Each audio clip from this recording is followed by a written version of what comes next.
नमस्कार दोस्तों, स्वागत है आपका आज के इस वीडियो लेक्चर में। साइंस की टॉपिक वाइज टेस्ट सीरीज चल रही थी जिसका अगला वीडियो है और इस वीडियो में आज बात करेंगे कार्बन के अपर रूप से संबंधित। देखते हैं कार्बन के अपर रूप हीरा, ग्रेफाइट और फुलरिन, इनके बारे में विस्तार से अध्ययन करते हैं। देखिए, आवर्त सारणी के उपवर्ग में कार्बन है, वो आवर्त सारणी का जो वर्ग है वो 4a का सदस्य है। कौन? कार्बन। कार्बन का संकेत क्या होता है? C होता है। कार्बन का संकेत C होता है। परमाणु क्रमांक 6 होते हैं और इसका इलेक्ट्रॉनिक विन्यास होता है 1s2 2s2 2p2 होता है। और संयोजी इलेक्ट्रॉन की संख्या कितनी होती है? 4 होती है। कार्बन की संयोजकता कितनी होती है? +4 होती है।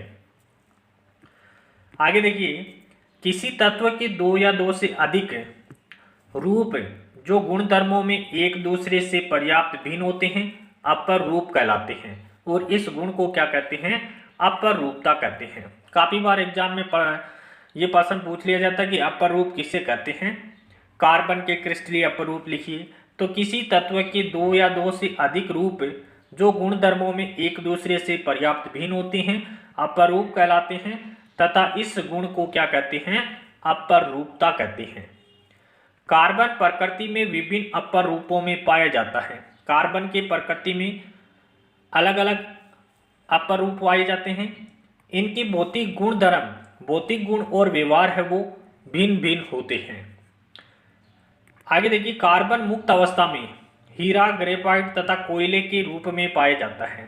कार्बन है वो मुक्त अवस्था में हीरा, ग्रेफाइट तथा कोयले के रूप में पाया जाता है। कार्बन वर्ग के तत्वों में लेड को छोड़कर के, पीबी को छोड़कर के जितने भी तत्व है इस वर्ग की, उनमें सभी में अपर रूपता का गुण पाया जाता है। या इस वर्ग के जो तत्व है, कार्बन वर्ग के तत्व है, लेड को छोड़कर के सभी अपर रूपता का गुण प्रदर्शित करते हैं। कार्बन के क्रिस्टलीय अपरूप। कार्बन की अपरूप दो प्रकार के होते हैं। क्रिस्टलीय अपरूप होता है, दूसरा अक्रिस्टलीय अपरूप होता है। क्रिस्टलीय अपरूप देखिए, वह अपरूप जिसमें कार्बन परमाणु एक निश्चित ज्यामितीय व्यवस्था में व्यवस्थित रहते हुए एक निश्चित ज्यामिति से निश्चित बंद कोण का निर्माण करते हैं, क्रिस्टलीय अपरूप कहलाते हैं। क्रिस्टलीय अपरूप कौन से होते हैं? जिसमें कार्बन परमाणु में एक निश्चित व्यवस्था होती है और व्यवस्थित रहते हुए वो एक निश्चित ज्यामिति से बंद कोण का निर्माण करते हैं, क्रिस्टलीय अपरूप कहलाते हैं। क्रिस्टलीय अपरूप कौन कौन से हैं? हीरा है। हीरा क्या है? कार्बन का क्रिस्टलीय अपरूप है। हीरे में कार्बन का प्रत्येक कार्बन परमाणु 4 अन्य कार्बन परमाणुओं से आबंधित होकर एक दृढ़ त्रिआयामी चतुष्फलकीय संरचना का निर्माण करता है। हीरा है, हीरे की संरचना में क्या होता है? कार्बन का जो प्रत्येक कार्बन परमाणु है वो 4 अन्य कार्बन परमाणु के साथ जुड़ा होता है, इस तरह से जुड़ा होता है और एक चतुष्फलकीय संरचना का निर्माण करता है। यह कार्बन का अतिशुद्ध रूप है। हीरा है वो कार्बन का अतिशुद्ध रूप होता है और इसमें कार्बन कार्बन के मध्य यानी दो कार्बन के मध्य की जो दूरी है, बंद दूरी है, वो 1.54 एंगस्ट्रॉम होती है। हीरे में कार्बन कार्बन की मध्य की बंद दूरी है वो कितनी होती है? 1.54 एंगस्ट्रॉम होती है। ये विद्युत के कुचालक होते हैं। कार्बन का क्रिस्टलीय अपरूप है हीरा। हीरा क्या है? विद्युत का कुचालक है, क्योंकि कार्बन की चारों संयोजकताएं 4 अन्य कार्बन परमाणु से जुड़ी होती है, अतः मुक्त इलेक्ट्रॉन नहीं होते हैं। हीरा है, हीरे में चारों कार्बन है वो अन्य 4 कार्बन परमाणु से जुड़े होते हैं, इसमें मुक्त इलेक्ट्रॉन नहीं होने के कारण हीरा विद्युत का कुचालक होता है। हीरे की संरचना में प्रबल सहसंयोजक बंधों का त्रिविम जाल होता है। हीरे की संरचना में किस प्रकार का बंध पाया जाता है? प्रबल सहसंयोजक बंध पाया जाता है। अतः हीरा क्या होता है? अत्यधिक कठोर होता है। हीरा अत्यधिक कठोर होता है। हीरा अब तक का ज्ञात सर्वाधिक कठोर पदार्थ है। हीरा है वो अब तक का ज्ञात सर्वाधिक कठोर पदार्थ भी है। देखिए हीरे का गलनांक कितना होता है? हीरे का गलनांक 3843 केल्विन होता है। हीरे का गलनांक कितना होता है? 3843 केल्विन होता है। कोयले की परतों पर चट्टानों का दाब पड़ने से हीरा पारदर्शक हो जाता है। कोयले की परतें हैं, उन पर चट्टानों का दाब पड़ता है तो हीरा पारदर्शक हो जाता है। शुद्ध कार्बन को अत्यधिक उच्च दाब एवं उच्च ताप पर उपचारित करके हीरे को संश्लेषित किया जा सकता है। शुद्ध कार्बन को अत्यधिक उच्च दाब और ताप पर उपचारित करके हीरे का संश्लेषण किया जा सकता है। आगे देखिए हीरे के भार को कैरेट में व्यक्त किया जाता है। हीरे की जो भार है उसको किस में व्यक्त करते हैं? कैरेट में व्यक्त करते हैं। और एक कैरेट में 200 मिलीग्राम वजन होता है। एक कैरेट में वजन कितना होता है? 200 मिलीग्राम वजन होता है। हीरे का उपयोग किसमें किया जाता है? कांच को काटने में कट्टर के रूप में हीरे का उपयोग करते हैं। चट्टानों एवं पत्थर काटने की जो मशीन है उसमें हीरे का उपयोग किया जाता है। फोनोग्राफ की सुई बनाने में भी इसका उपयोग किया जाता है और कई रत्नों आभूषणों के निर्माण में भी हीरे का उपयोग किया जाता है। हीरे में कौन कौन से गुण पाए जाते हैं? देखिए खदानों से प्राप्त प्राकृतिक हीरों में चमक नहीं होती है। खदानों से जो प्राप्त हीरे हैं उनमें चमक नहीं होती है। तराशने तथा पॉलिश करने के बाद उनमें विशेष चमक उत्पन्न होती है। यह हीरे का गुण होता है। अगला गुण देखिए, यह चमक हीरे के भीतर प्रकाश के कई बार परावर्तन के कारण होती है। काफी बार यहाँ से प्रश्न पूछा जाता है कि हीरे में चमक उत्पन्न होने का कारण क्या है? प्रकाश के परावर्तन के कारण इसमें चमक उत्पन्न होती है।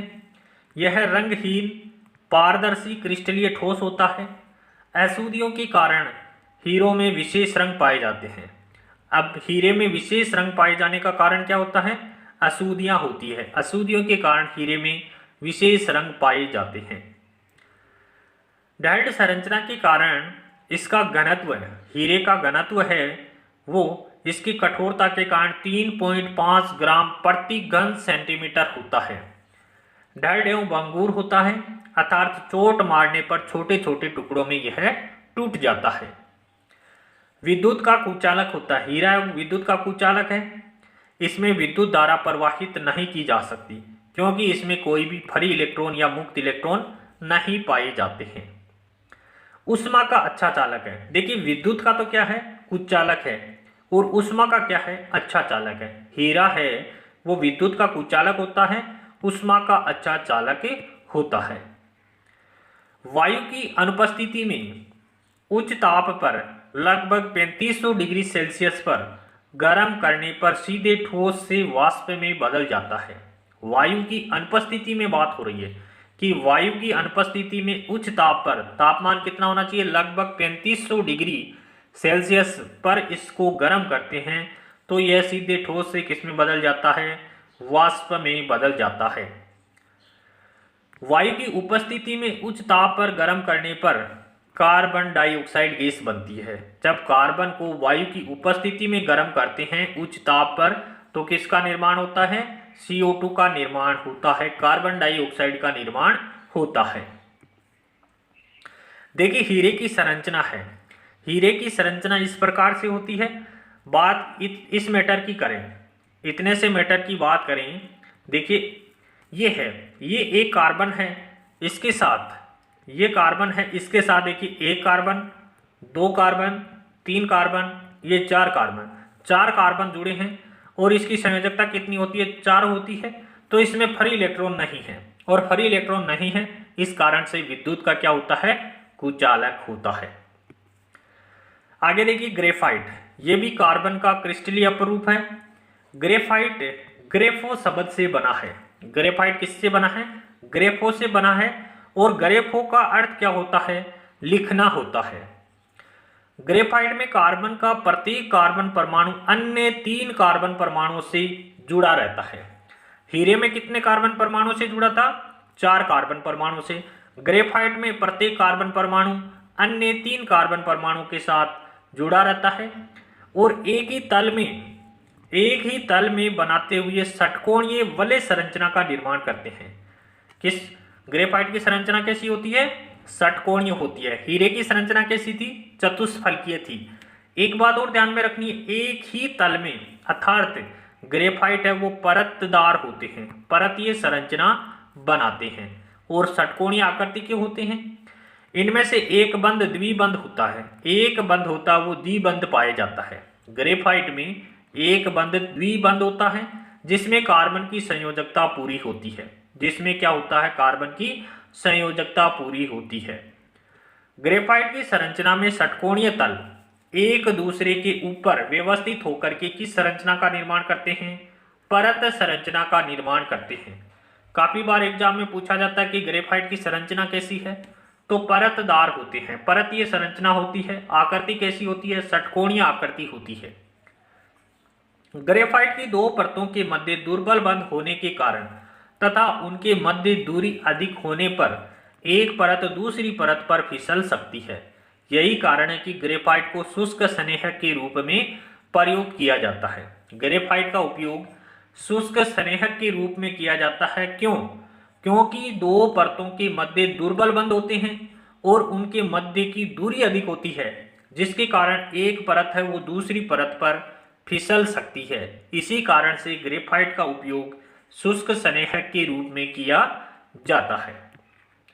आगे देखिए, मुक्त इलेक्ट्रॉनों की उपस्थिति एवं दो परतों के मध्य उपस्थित स्थान के कारण ग्रेफाइट विद्युत का क्या होता है?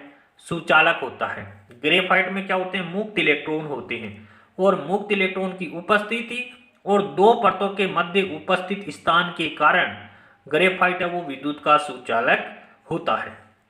ग्रेफाइट है वो काले धूसर रंग का मुलायम पदार्थ होता है। ग्रेफाइट कैसा होता है? मुलायम होता है। हीरा कैसा था? सबसे कठोर पदार्थ था। और ग्रेफाइट का रंग कैसा होता है? काला धूसर रंग का होता है।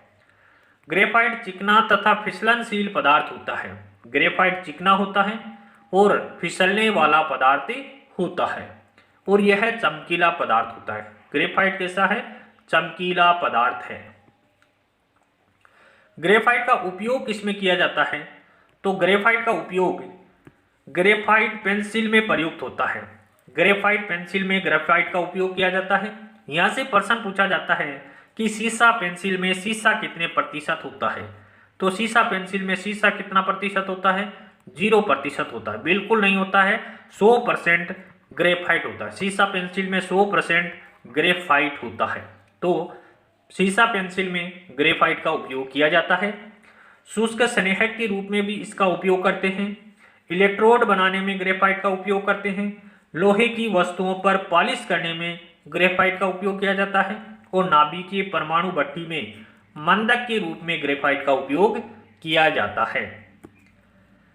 ग्रेफाइट की संरचना देखिए कैसी है? षटकोणीय आकृति की परतदार संरचनाएं हैं। षटकोणीय आकृति है और परतदार संरचनाएं हैं। आगे देखिए, फुलरीन, हीरा, ग्रेफाइट, फुलरीन तीनों ही कार्बन के क्रिस्टलीय अपरूप हैं। फुलरीन की संरचना कैसी होती है? फुटबॉल की तरह होती है। फुलरीन की संरचना फुटबॉल की तरह होती है। अमेरिका के प्रसिद्ध वास्तुकार थे बकमिंस्टर फुलर के नाम पर इसका नाम क्या रखा गया? फुलरीन रखा गया था। फुलरीन के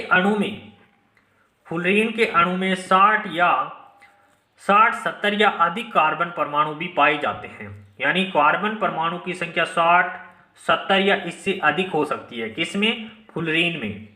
C60 यानी जिस फुलरीन में कार्बन की संख्या 60 पाई जाती है वह सर्वाधिक स्थायी फुलरीन होता है और कार्बन 60 वाले फुलरीन को बकमिंस्टर फुलरीन के नाम से जाना जाता है। कार्बन 60 की संरचना में कितने फलक होते हैं? प्रश्न पूछा जा सकता है। कार्बन 60 की संरचना में 32 फलक होते हैं, जिसमें 20 फलक तो क्या होते हैं? षटकोणीय आकृति के और 12 फलक होते हैं वो पंचकोणीय आकृति के होते हैं। इसकी संरचना फुटबॉल के समान होती है, अतः इसे बक्की बॉल के नाम से भी जाना जाता है। फुलरीन को बक्की बॉल भी कहते हैं। प्रश्न यहाँ से पूछा जा सकता है कि C60 यानी कार्बन 60 संरचना में कितने फलक होते हैं? तो टोटल 32 फलक होते हैं और कार्बन 60 संरचना वाला जो फ्लोरीन है उसमें 20 फलक किस आकृति के होते हैं, तो 20 फलक षटकोणीय आकृति के होते हैं और 12 फलक होते हैं वो पंचकोणीय आकृति के होते हैं और इसकी संरचना फुटबॉल के समान होती है, इसलिए इसको बक्की बॉल भी कहते हैं।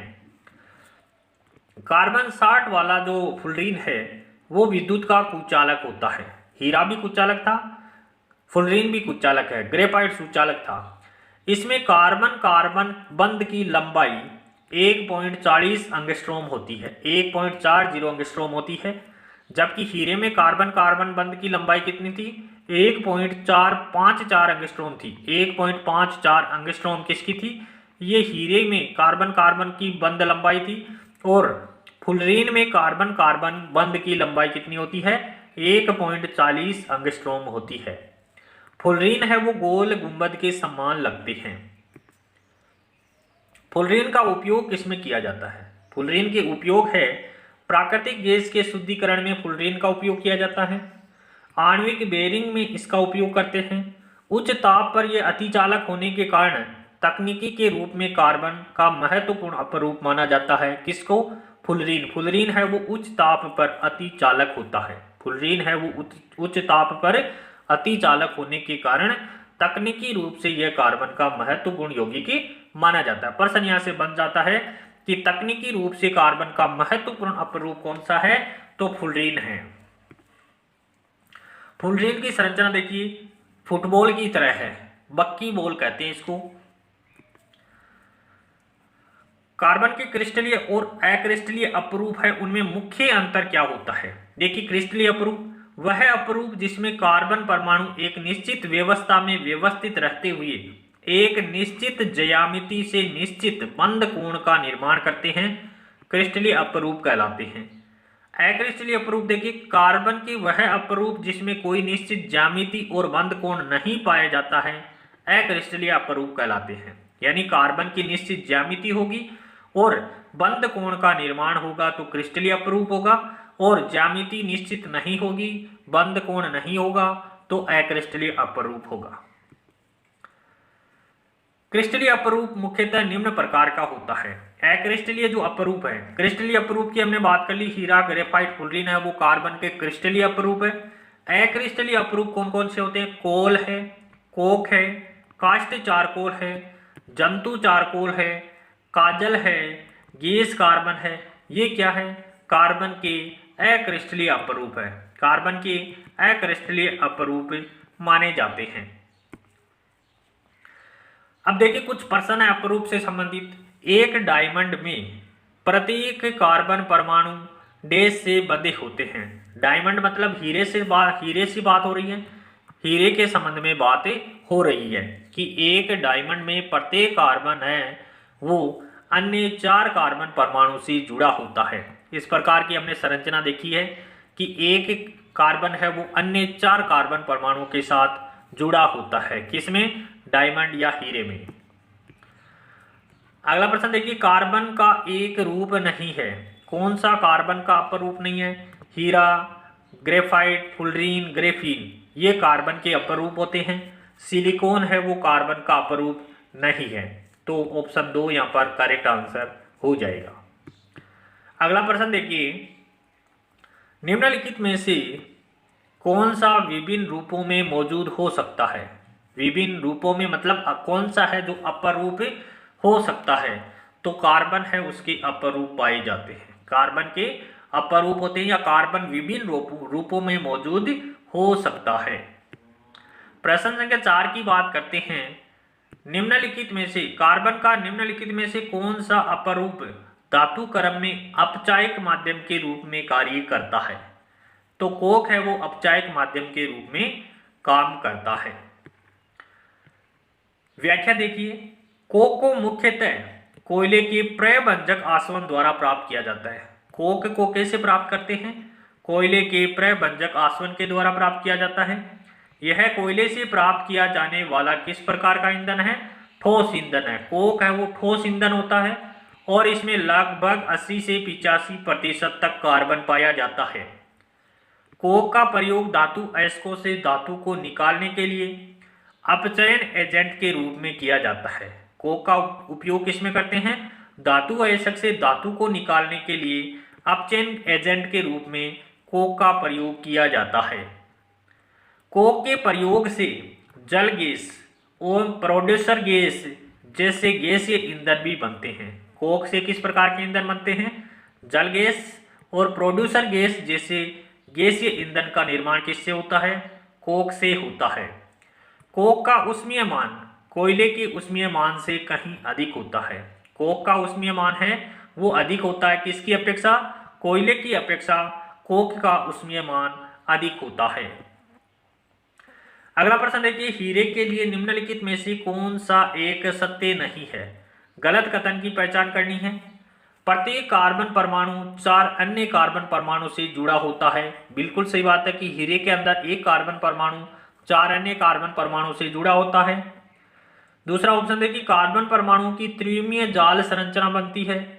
तो कार्बन परमाणु की त्रिविमीय जाल संरचना बनती है, बिल्कुल सही बात है।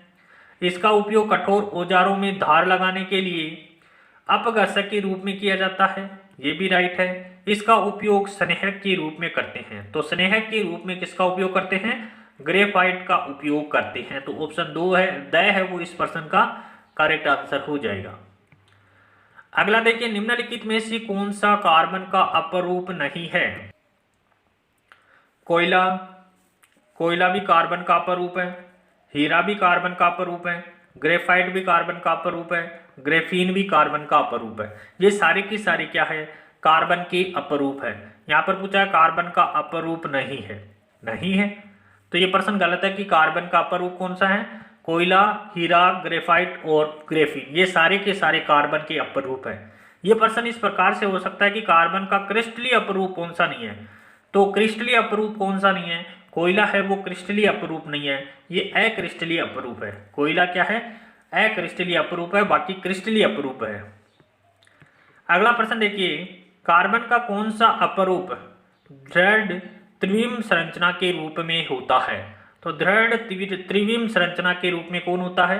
हीरे की संरचना किस प्रकार की होती है? त्रिविम संरचना होती है। ग्रेफाइट की संरचना किस प्रकार की होती है?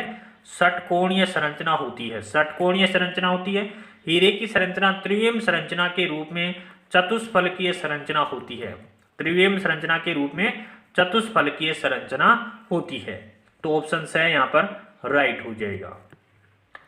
अगला प्रश्न देखिए, निम्नलिखित में से कौन सा अच्छा स्नेहक है? बात हो रही है स्नेहक की, तो ग्रेफाइट का उपयोग, ग्रेफाइट चूर्ण का उपयोग है वो शुष्क स्नेहक के रूप में किया जाता है। अगला प्रश्न देखिए, कार्बन का वह अपरूप जिसे ग्रेफाइट कहते हैं, कार्बन के किस अपरूप को ग्रेफाइट कहते हैं? हीरे से अधिक कठोर होता है? बिल्कुल नहीं होता है, हीरे से तो मुलायम होता है। हीरे की अपेक्षा कार्बन की अधिक प्रतिशतता वाला होता है? बिल्कुल नहीं, कार्बन की सबसे ज्यादा प्रतिशत मात्रा हीरे में पाई जाती है। हीरे की अपेक्षा विद्युत का चालक होता है, ये बात सही है कि हीरे की अपेक्षा ग्रेफाइट है वो विद्युत का अच्छा चालक होता है, क्योंकि ग्रेफाइट में मुक्त इलेक्ट्रॉन पाए जाते हैं। सभी दिशाओं में कार्बन से कार्बन की समान दूरियों वाला, ये भी गलत हो जाएगा। अगला प्रश्न देखिए, सीसा पेंसिल के निर्माण में निम्नलिखित में से किसका प्रयोग होता है? तो सीसा पेंसिल में ग्रेफाइट का प्रयोग करते हैं और सीसा पेंसिल में 100% ग्रेफाइट होता है। शीशे की मात्रा बिल्कुल नहीं होती है, शीशे की मात्रा बिल्कुल नहीं होती है। अगला प्रश्न देखिए, निम्नलिखित में से कौन सा कार्बन का संयुक्त रूप नहीं है?